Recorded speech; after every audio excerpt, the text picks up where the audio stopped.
월급으로 저축해서 내 집 마련까지 가능한 건지. 그때 월급이 한 100만 원 됐는데 원금이 보존되고 이자까지 주는 상품이 있다고? 막 그런 게 있단 말이야? 그게 가능한가요?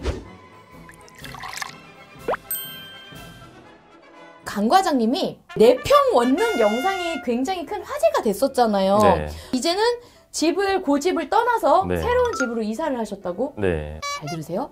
얼마나 아끼고 모아가지고 이렇게 집을 마련했는지를 요거를 이제 알아봐야 됩니다. 월급으로 저축해서 내 집 마련까지 가능한 건지. 제가 작년 6월 달에 결혼을 했어요. 네네. 그래서 앞으로 조금 오래 살 수 있는 집을 경기도에 매수를 했습니다. 살다 보면 평수 때문에 이사를 가게 되는 경우도 있고 뭐 학권 때문에 가게 되는 경우도 있고 여러 가지가 좀 있을 텐데 지금 저희가 가진 돈에서 할 수 있는 그걸 모두 만족하는 집을 최대한 구하자. 와, 작년 6월이면 그래도 되게 비쌀 때였는데 여전히. 그렇지 않아도 계약하고 나서 또 몇 천만 원씩 싼 매물들이 막 계약이 되는 게 이제 실거래가가 찍히더라고요. 그래서 하루하루 이제 숨막히는 상태로 살고 있습니다. 아, 네. 그렇지만 장기적으로 보면 네, 장기적으로는 우상향할 것이다라는 네. 믿음을 갖고 있죠. 맞습니다. 네. 예전에는 막 전세 끼고 산다고 하면 흔히 이제 투기꾼이라고 하고 갭 투기꾼 뭐 이런 맞아, 식으로 맞아. 하는데 네네. 물론 이제 너무 내가 갭 투자를 많이 해서 막 몇백 채씩 무리하게 해가지고 다른 사람한테 피해를 주는 네, 거는 그건 사실 아닌 것 그건 이제 같아요. 옳은 행동이 아니라고 생각은 하지만은 내가 내 집 한 채 정도 마련하는 정도 수준에서 무리 안 하는 상태로 하는 거는 좀 고려를 해보시면은 좋을 것 같아요. 자, 월급 대체 한 몇 프로까지는 저축하신 거예요? 예전에 제가 공장에서 아르바이트 할 때 있었는데 생산직에서 이제 주회관 2교대를 하면서 그때 월급이 한 100만 원 됐는데 많이 모을 때는 막 한 90만 원, 95만 원까지 그러니까 부모님 댁에 살면서 해서 그게 가능했던 거고 네, 그렇네요. 정식으로 취업하고 나서는 적게는 한 60%에서 또 많이 모을 때는 한 80% 정도씩 계속 모았어요. 와, 그렇게 해서 차곡차곡 모아서 내 집 마련을 작년에 네. 하신 거예요? 네, 제가 사회생 한 10년 정도 하면서 10년? 한 2억 정도 현금으로 적금으로만 모았었고 적금으로. 네, 아내도 결혼 전까지 한 30 초반까지 1억 정도 모았습니다. 와, 죄송합니다. 짠돌이 짠순이가 만난 건가요? 네, 그렇죠. 아니 근데 너무 끼리끼리 만나죠. 대단한 것 같아요. 아니 근데 요즘에 이제는 저축으로 집 사는 건 글렀다. 다들 그렇게 생각하고 있는데 어쨌든 2억 그리고 1억 그럼 합하면 예를 들어 3억이란 말이에요. 네, 그렇죠. 그게 가능한가요? 그랬는데도 돈이 좀 부족해서 음. 이제 전세를 끼고 매수를 했습니다. 아, 원래는 이제 한 3, 4년 정도 더 지나서 더 모아서 이제 살려고 했는데 그때 되면은 지금 살 수 있는 것도 아예 못 살 것 같아가지고 맞아. 미리 좀 사놓고 그래서 거기 이제 실거주를 하려면은 돈이 또 한 몇 억이 더 필요하고 그렇지. 대출 받아서 이제 들어가야 돼서 한 뭐 빨라야 4, 5년 이후에 이제 실거주 하는 거 생각하고 있어요. 네. 아, 그래도 미리 잡아두시기는 굉장히 잘하신 것 같다는 네, 생각이 뭐 그런 드네요. 식으로 한다고들 하더라고요. 그렇죠. 저는 그런 개념이 아예 없었었는데 저는 보통 적금만 하다 보니까 투자 이런 거나 뭐 이런 재테크 잘 몰라가지고 근데 그래도 어쨌든 그거라도 이제 모아놔서 그렇죠. 뒤늦게 누군가는 그것도 다 지금이라도 써버렸거든요. 그쵸. 네.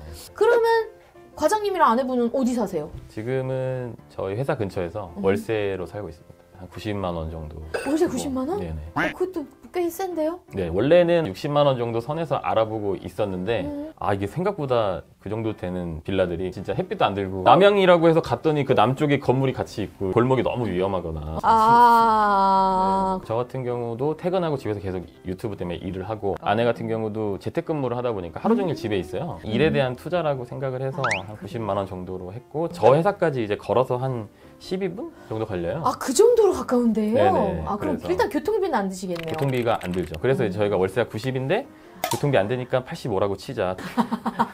왜 실거주 안 했냐는 댓글들이 많이 달려있죠. 채널에도 그 전세를 끼고 매수를 했는데 그 개념을 이제 모르시는 분들이 좀 모르시는 분들이 계셔가지고 계시는구나. 네네 전세 세입자가 있는 집을 집주인한테 돈을 주고 그 그렇죠. 세입자한테 돈을 내줘야 될 의무까지 같이 가져오는 그렇지. 그런 개념인 거죠. 그렇죠. 네, 그래서 저는 결론적으로는 그 돈만큼 이제 제가 어떻게든 만들어야지 실거주를 할 수 있는 건데 그렇지. 네, 전세금이 좀 돼서 돈을 좀 더 모으고 대출 받아서 아마 몇 년 뒤에 들어갈 것 같아요. 저는 이제 거기 실거주를 하게 되면 이제 1시간 반 정도 편도로 출퇴근을 해야 되는데 그거를 쓸 생각을 하니까 사실 좀 숨이 안 쉬어지고 아니, 숨 안 쉬어질 필요 없어요, 과장님. 네, 제가 네. 정답을 네. 정확히 알고 있습니다. 회사를 관두시면 돼요. 회사를 만드시면 돼요. 네. 자, 과장님, 네. 여기 아내분도 오셨는데 지금 달달한 신혼이십니다. 그러면 이제 혼자서 짠테크 하시다가 부부가 같이 짠테크를 하실 것 같단 말이죠? 네. 그러면 둘이서 같이 짠테크를 하면 이런 게 가능하다 뭐 혹시 이런 게 있을까요? 예를 들면은 한 명이 이제 뭔가 돈을 쓰려고 할 때 다른 한 명이 좀 이제 잡아주는 그런 건 있죠. 이탈을 못하네. 네, 저는 이제 아이스크림을 좀 좋아하는데 네, 한 3개 먹자 딱 하면 이제 아내가 2개만 먹자 이렇게 하면 이제 좀 아끼는 거죠. 그것도 있고 서로 이제 뭐 투자 같은 거 공부를 하거나 아니면 뭐 유튜브 영상 같은 걸 보거나 이런 거 주워 듣는 것들이 다르잖아요. 그렇지. 그럼 이제 그거를 이제 밥 먹으면 서로 이제 좀 나누는 거죠. 와 너무 좋다. 저는 예를 들면 어디 뭐 회사가 이런 기술이 있대, 이런 주식이 있대, 뭐 이런 얘기를 하고 아내는 뭐 어디 지역이 뭐 이렇대, 앞으로 뭐 공급이 어떻게 된대, 뭐 이런 이야기들을 이제 하다 보면은 한 명이 수집하는 것보다는 아무래도 조금 더 많아지고 조금씩 이제 스며드는 느낌이 좀 있는 거죠. 맞아. 두 분은 어쨌든 그런 대화를 나누신다는 것 자체가 네. 환경이 조성이 점점 되는 거네요. 그렇죠. 사실 지금 사는 월세집 같은 경우도 어떻게 보면은 너 결혼했는데 남편 뭐 유튜브도 한다고 하는데 뭐 하는 거냐 뭐 이렇게 할 수도 있잖아요, 누군가는. 그런 거에서 사실 시선은 조금 자유로운 편이어서. 근데 그런 시선으로부터 자유로워지기 위해서는 네. 아내분께서 네. 자존감이 높아야 이건 가능하다라는 생각이 갑자기 드네요. 되게 여자들끼리 뭐 그러고 있잖아요. 막 남편 파워 유튜버인데 강남 아파트에 살아야지 이렇게 솔직히 네네. 친구들이 얘기할 수 있잖아요. 그쵸? 저는 저한테 그렇게 진심으로 말하는 친구라면 연락을 점점 끊을 것 같습니다. 역시 이런 게 정말 중요한 것 같아요. 이 가치관이 비슷하신 배우자를 너무나 감사하게도 잘 만났단 말이에요. 네. 근데 만약에 애인이나 배우자가 돈 쓰는 관념이 너무 나랑 달라. 그런 경우는 어떻게 하면 좋을까? 사실 이런 것 때문에 아마 되게 많이 싸우는 부부들도 많고 커플들도 많을 텐데 일단 사실 제일 좋은 거는 결혼하기 전에 충분히 그거에 대한 대화를 많이 하는 게 사실 제일 좋죠. 가끔씩 이제 그냥 제 기준에서 아내가 이제 조금 이제 그러니까 약간 이쁜 거로 싸울 때가 있어요. 네. 그래서 그거에 대해서 얘기를 자꾸 하다 보면 서로 스트레스 받잖아요. 저희는 딱 그냥 한 달 용돈을 정했어요.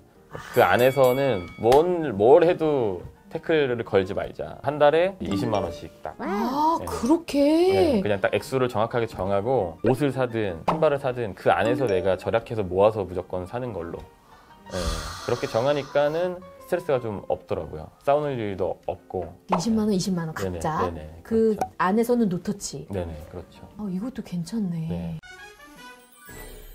이제 짠테크 속도 높이는 법 한번 여쭤보겠습니다. 네. 자, 사회 초년생한테 1억 모으는 게 어마어마한 일이거든요. 2억이니까 진짜 대단하신데 이 적금이라고 하는 거 사회 초년생들한테 꼭 필요할까요? 개인적으로는 나중에 뭐가 돈이 좀 커져야지 그걸로 또 뭘 해볼 수 있다 보니까 사회 초년생 때는 조금 적금을 열심히 드는 게 꼭 필요하다고 생각을 하고요. 사실 작년까지만 해도 막 적금 누가 하냐, 주식 해야지, 코인 해야지 그랬는데 요즘에 이제 폭락장을 다 겪으면서 원금이 보존되고 이자까지 주는 상품이 있다고 막 그런 게 있단 말이야. 약간 이런 말로 우스갯소리를 할 정도로 막상 주변에 보면은 주식이나 코인으로 돈 번 동료들이 거의 없어요. 거의 없어요, 진짜요. 적금은 중요한 것 같아요. 요즘에도 많이 올라서 뭐 예금 같은 거 한 2.8% 뭐 이렇게씩 준다고 또 써 있더라고요. 은행 지나가면은. 2.8이면 진짜 할만하네요. 네네. 그러면요, 과장님, 내 집 마련을 좀 빨리 하는 방법으로 주식에 좀 더 비중을 늘려보는 거 이런 건 어떻게 생각하세요?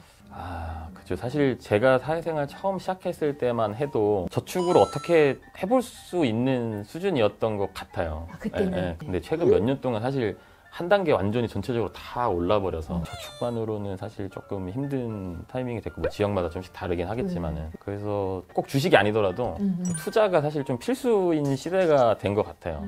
그래서 만약에 월급을 100만 원을 모으기로 했다 하면은 제 개인적인 생각에는 한 90만 원 정도는 적금을 들고 한 10% 정도만 우량한 ETF 같은 거에 투자를 하는 게 장기적으로는 그래도 안전한 편인 것 같아서 투자 공부는 같이 병행을 좀 해야 될 것 같아요. 저도 지금 생각해보면 너무 후회되는 게 적금만 진짜 들었거든요, 10년 동안. 다른 거 거의 안 하고.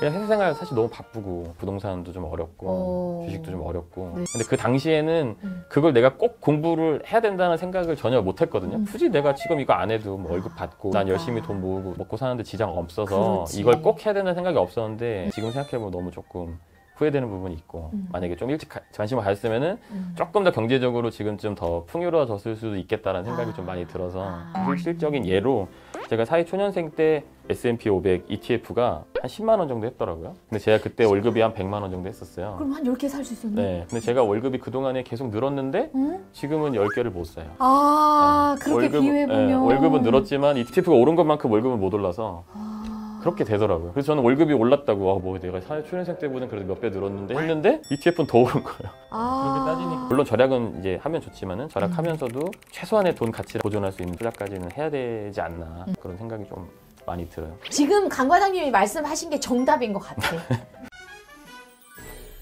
월급만으로는 너무 부족하잖아요, 여러분. 그쵸? 자, 요즘 그래서 부업 네. 진짜 많이 하고 계세요. 네. 짠테크 시작하신 우리 여러분들에게 부업 추천하십니까? 부업을 필요하다고 생각하시는 분들한테는 당연히 추천을 드리고요. 이게 절약 퍼센트를 올리는 것도 중요하긴 한데 소득이 확실히 늘어나면은 내가 조금 더 쓰더라도 저축률을 더 유지할 수가 있기 때문에 확실히 좀 도움이 되는 것 같아요. 그럼 직장 다니면서 어떤 부업 할 수 있을까요? 사실 제일 좋은 거는 자기 업무랑 관련된 일을 가지고 부업을 할 수 있으면 제일 좋긴 한데 예를 들어 저니 같은 경우는 편집을 잘하니까 뭐 편집 알바 네, 이런 그렇죠. 거. 저도 이제 얼마 전부터 이제 배달 알바를 가끔씩 하는데 진짜요? 아, 네네네. 오! 진짜 해보니까 진짜 뭐 없어도 이제 핸드폰만 좀 익숙하게 다룰 수 있으면 바로 할 수 있거든요. 뭐 사실 시급으로 따졌을 때 최저 시급도 안 나올 때도 있어요. 그렇긴 한데 운동 삼아서 그냥 하루에 조금씩 했었거든요. 네네. 보통 이제 아내랑 저녁 먹고 1시간씩 이렇게 동네 산책 같은 거 어플 켜고 하는 거죠.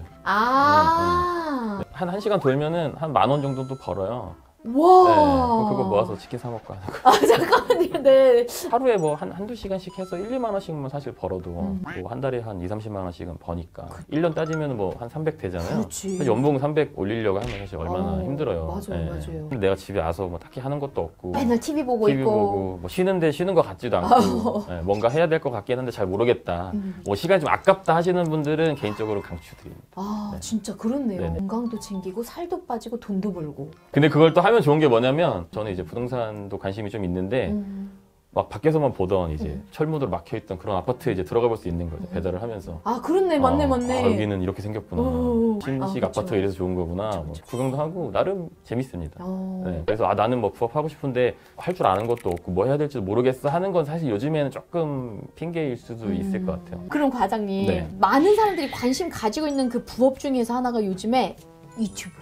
네네. 과장님도 사실 어떻게 보면 회사 다니시면서 네. 부업으로 유튜브 하시는 게 네네. 대박 나신 거잖아요. 네네, 그렇죠. 어떻게 생각했어요, 유튜브 하는 거? 유튜브를 또 하다 보니까 좋은 점도 분명히 있기는 한데 사실 잘 되기가 사실 좀 힘들고 개인적으로는 남들이 다 유튜브를 해서 하는 거는 사실 별로인 것 같고요. 생각보다 영상을 만드는 행위 자체는 그렇게 재밌지 않거든요. 시간도 많이 들고 지루하기도 하고 내가 어떤 분야에 너무 막 관심이 많고 남들보다 조금 더 많이 아는 것 같고 세상에 할 말이 좀 있는 사람들 이런 분들은 개인적으로는 한 번쯤 도전을 해보시는 거는 개인적으로는 되게 좋은 것 같고 근데 꼭 유튜브가 아니더라도 앞으로는 계속 블로그라도 아니면 글이라도 콘텐츠를 조금 만드는 쪽에 관심을 갖는 건 좋은 것 같아요. 그런 것들은 사실 잘 해놓으면은 그냥 계속 쓰이는 것 같아요. 자, 과장님, 우리 MZ세대 시청자분들에게 네. 꼭 남겨주고 싶은 말. 나 이거 얘기 안 하고 가면 자다가 진짜 이불킥 한다. 제가 나름 절약을 열심히 했는데 너무 절약만 했어요. 투자는 관심을 안 가지고 세상에 내 자산을 좀 효율적으로 이렇게 불릴 수 있는 방법이 너무 많더라고요. 그래서 그런 것들에 조금은 관심을 좀 가지셨으면 좋겠고 장밋빛 미래를 꿈꾸면서 막 부업하시고 퇴근하고도 막 일하시고 하시는 분들 많이 계실 텐데 열심히 하시는 거 좋긴 한데 최소한의 잠과 최소한의 건강을 좀 챙기면서 하셨으면 좋겠습니다. 그리고 지금 집값 많이 오르고 뭐 주식도 다 뭐 왔다 갔다 하지만은 네, 조금씩 공부하시면서 저축도 열심히 하시고 하다 보면은 삶이 그래 조금씩은 나아집니다. 네, 그러니까 열심히 하셨으면 좋겠습니다. 건강 챙기면서 네네. 그리고 투자도 열심히 공부하면서 네. 저축을 하자. 네네. 와, 너무 좋은 말씀 감사합니다. 네, 우리 MZ세대 여러분의 경제적 자유를 위한 돈님만세의 노력은 오늘도 계속됩니다. 여러분, 오늘 영상도 좋아요 버튼 꾹꾹, 그리고 아직도 구독을 안 하고 계신다고요? 세상에 구독 버튼도 눌러주세요. 오늘 저희에게 정말 짠테크부터 시작해서 울림이 있는 여러 가지 이야기 많이 해주신 강 과장님 정말 감사합니다. 네, 감사합니다.